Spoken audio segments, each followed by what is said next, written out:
Jimmy Olsen, issue 5, Matt Fraction writing with Steve Lieber on the art. Yeah. Take it away, you two. So, where do you want to start?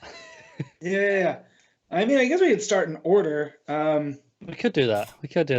With Bruce Wayne. Yeah, who's at a I'm just gonna read this real quick. An Asian fusion Tex-Mex fusion gastro slum food, but FU with the umlauts D. With this I guess Instagram alpha influencer. Yeah. All just very annoying, but annoying to a point. Like this was Fraction being like, how can I upset as many people as possible? Pretty much. Yeah. And he tells her, yeah.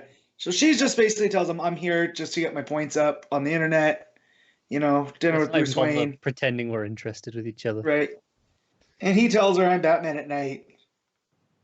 And she like, says, really? Really? No, just another one of my hilarious jokes. And then calls over the waiter. Which gives us to my favorite part where you get there's a war between Toyman and Ventriloquist, between Metropolis and Gotham. So the toy Batman war. has to call the toyetic. And Batman calls in Superman to where he brings in Jimmy. He's like, why is he here? And I kind of love Fraction's Batman here. Yep. And because the text is a little bit scratchy there, so I'm fully reading this in the Bale voice. Yeah, right? It always rains. It always rains, but never washes away the suffering and the innocence. Silences the screams of those who Gotham destroyed. Visual friend. And then he gets mad that he's a civilian. He tells him this is war. And Batman's like, Superman's it's a toy war. Toy war. And in war, you're either the soldier or the enemy. You my enemy. And he smacks Jimmy's camera out of his hand. And they just stand there in the rain. And my favorite, which this is so on brand, he goes, Jimmy's like, what an app. I know, I'm sorry. He's pretty messed up, I guess. So then this leads to an entire throughout the issue where Jimmy and Batman are at war with one another. They're having a prank war. Yep. And we get to a part where it really hit deep to what it's like to live in Gotham City, because Timmy Olsen is interviewing this guy. He's the guy in Gotham that builds the gigantic things that end up in the Batcave, or when they need one of the supervillains needs something that looks mundane but is gigantic, they go to this guy.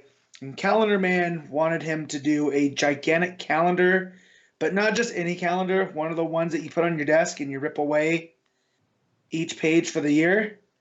And when the guy wouldn't, Calendar Man killed the guy's entire family and then burned down his house. All of which is very serious, yet Timmy Olsen is not, doesn't take it that way. Because as the guy is breaking down, he goes, dang, you got Calendar mangled. And I shouldn't have laughed, but I couldn't help it. Oh, it's hilarious. Yep. And then so they decide to prank Batman by how many Jokers he could put into a frozen yogurt place. See how long it takes him to show up. Yeah, called Hey Ho Fro Yo. Which Batman then shows up and knocks out Jimmy and leaves him a note where he wonders why would Bruce Wayne leave him a note? Because it just says tonight B, and he's like, why does Bruce Wayne want to meet me? And the guy's like, that's the B's for Batman. He's like, but it could mean Bruce. You know, I mean, they're the same. He goes, look at the stationery. It's Batman because it's got a Batman, like a bat symbol border around it all. Yep. So then we go back to the restaurant, or they're in some super nice place because there's a nice bathroom, and Bruce is in there using the toilet, which I thought is hilarious. It took me a second to realize that's what he was doing.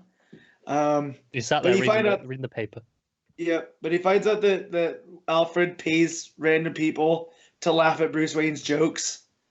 Laugh so hard they cry. So Batman goes, how'd you figure this out? He gets back to Alfred. He's like, how much have you paid all these people to laugh at my jokes all these years? And it's $85,400. Because of Amazing Detective Alfred. Amazing. Amazing. Ask anyone. I'm hearing this as the Lego Batman. Okay, and that's basically where this is going now. This is essentially Lego Batman as well. Yeah. Brucey hungry, Brucey very hungry, and then he puts on, for whatever reason, the arrow through the head. You know, the headband. I like it. Yeah. Steve Martin style. Yeah, and he just sits there with that and goes, "I'm hilarious." And then we get to a funeral for Jimmy Olsen, and this is Element, right? Yeah. Yeah, a Metamorpho. Yeah. And he's crying, and he basically says that he pawned Jimmy's TV. He's like, "You got a real nice TV, pal." Yeah. And a bomb goes off, and Superman, Clark's at the funeral, catches the signal watch, and this is where we find out all about the decoy corpse that he had, put in there, and the doctor that we thought was long gone ended up basically having a call home button in the signal watch. I think one of my favorite bits here is when he starts getting up out of the grave, and they're like, "It's a zombie Jim. It's a Jimmy Olsen zombie." Zombie Jimmy. And so he goes, "Yo, run everyone! It feeds on brains and bow ties." Yep.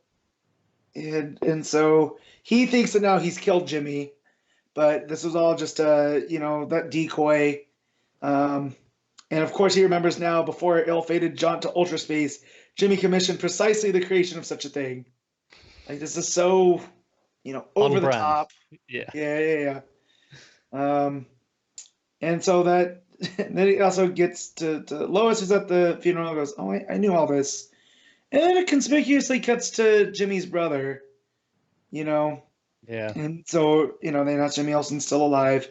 And this is where it cuts to the really interesting part for me, that throughout the time, the Luthius family leaves, strikes oil in Texas, comes back to Metropolis, where we get a Romeo and Juliet it is straight up just Romeo and Juliet. Yeah. Yeah. Of the son of Barnaby Willingmont Fountainblue Olsen. This was a very interesting little bit because they're having a dance. They're at some ball. Yep.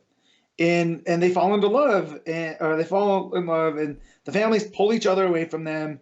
Yet it only makes their love grow, and to the point where one of the Luthers basically kneecaps the Olsen, and they are never together. Yeah. And he goes off, and by the way, the kids' names Jimberly Jimington Olsen. Yep, Jimberly Jimington Olsen and Hannah Alexandria Luther. And because of course, these families love it, don't they? Right. And so Jimberly marries Lucy Lawrence Gatter, who have the agreed upon family of 4 boys, 4 girls, and advanced his family's fortune considerably before dying in the tragic Buffalo catastrophe, which, of course, because he's an Olsen, there's a Buffalo catastrophe.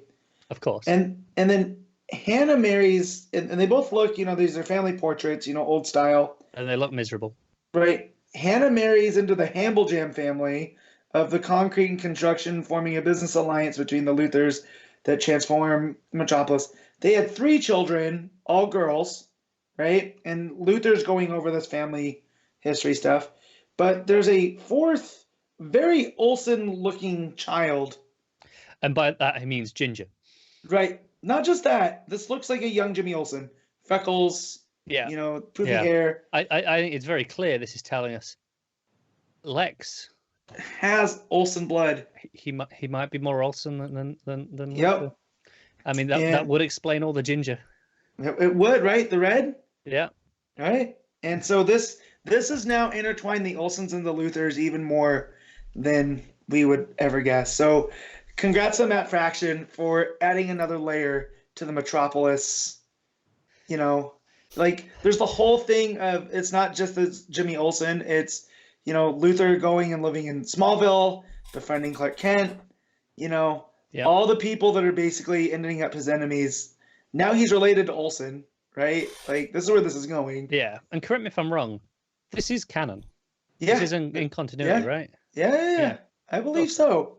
But so basically, we meet Jimmy's his older sister, who Janie. This is very much Royal Tenenbaums. I'm feeling like the Olsen family is that this is the sister now that doesn't want to be part of this rich weird family. She wants to go do her own thing. Yeah. So she becomes this bohemian playwright.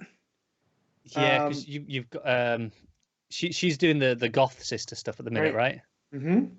But I think there's two, because there's Janie Olsen, and then is she the same one as Jennifer? Janie is Jennifer. Yeah. Yeah. Okay. Jennifer's her full name. She's gone goth now. Which is Jennifer LaCroix Olsen. LaCroix was one of the names of the Luther daughters from that picture. Yep. So this is Fraction tying that in even more.